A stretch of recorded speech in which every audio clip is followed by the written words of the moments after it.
Hi,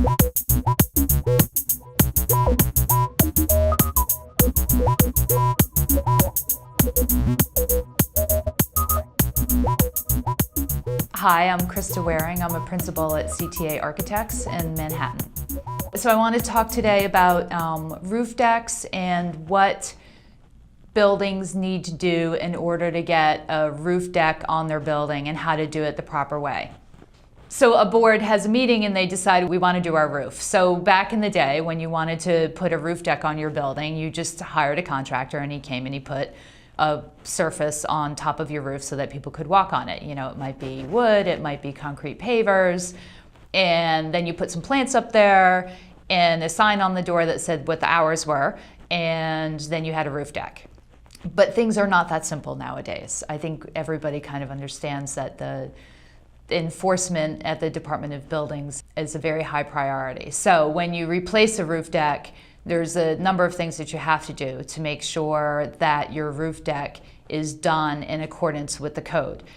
So when you're going to do your roof, you're going to want to be proactive and replace your waterproof membrane first, which is a whole can of worms. Nowadays, with the energy code and compliance with that, you have to add a whole bunch of insulation that you probably don't have or never had, which will add height to your roof, which will then might make your parapets too low, and they won't meet the code for the height of parapets, which have to be 42 inches, and your door sills might be too low, and you have to deal with landmarks. And a big thing that you have to deal with, which has actually been the law since George H.W. Bush enacted the Americans with Disabilities Act, you need to provide equal access to all of the residents of your building, which then means that you have to bring an elevator up to your roof, which is quite a costly endeavor to add a floor onto your existing elevator.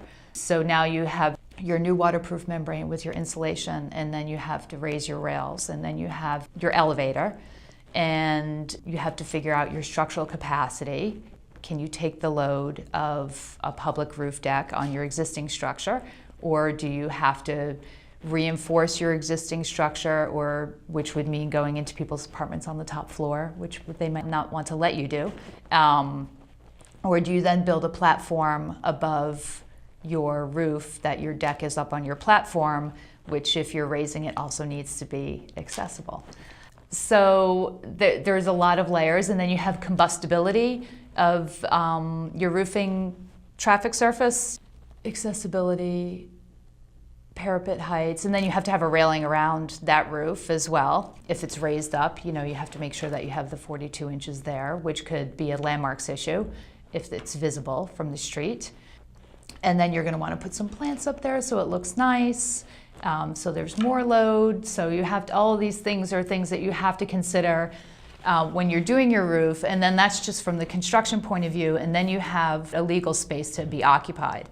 So that would entail changing your certificate of occupancy if it doesn't already list a roof deck at that area. And for anyone who's ever had to clean up their C of O, it's quite an endeavor, particularly in a large multifamily co-op or condo, where there are a lot of open jobs, miscellaneous filings, electrical filings, jobs that were never signed off, plumbing inspections that were never done. It's a time-consuming and a costly endeavor because you have to hire all the right professionals to kind of shepherd this along, and it really, it's just prodding. It's a lot of prodding of people. You're like a conductor, I guess. You need to hire a conductor to make sure that all of this stuff gets done. So then once all of your old stuff is cleaned up on your C of O, you have to then change it to include the roof deck as occupiable space. Then you need to make sure the size of your roof is such that it wouldn't be hopefully listed as a place of assembly, because then that requires additional egress. So you're going to want to limit the size of your roof and all of that. And then you have to deal with all the people who live underneath the roof and don't like the people tromping around their floor to get to the roof anymore. So, to sum up, 20 years ago, it was pretty easy to put a roof deck on your building, but nowadays this is definitely an amenity. All the new buildings have roof decks, right? So it's an amenity that people want in their buildings. And I think the boards just need to understand that it's a time-consuming and costly process. It can be done, but it's gonna take time.